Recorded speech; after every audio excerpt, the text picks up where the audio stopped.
सैनिक हे भारतीय जनता पार्टीच्या पाठीशी 100% राहणार. कारण आजपर्यंत जे भारतीय जनता पार्टीने करून दाखवले सैनिकासाठी ते सैनिक कधी विसरणार नाहीत.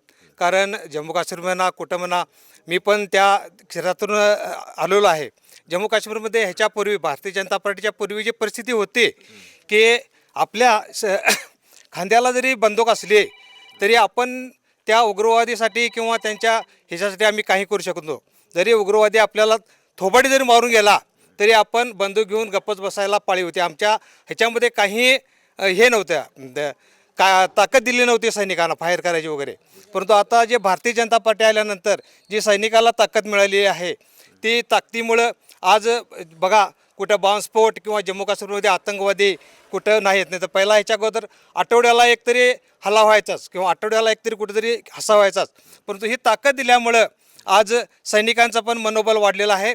आणि परत सैनिकांचा पे म्हणा, आता 8वे वेतन आपल्याला आयोग लागू होणार आहेच, तेव्हा त्याच्यासाठी संपूर्ण सैनिक आम्ही त्यांच्या पाठीशी आहे. आणि ह्या कडगाव कौलगे मतदारसंघातील जे उमेदवार आहेत त्यांना 100% आम्ही सैनिक म्हणून पाठिंबा देणार.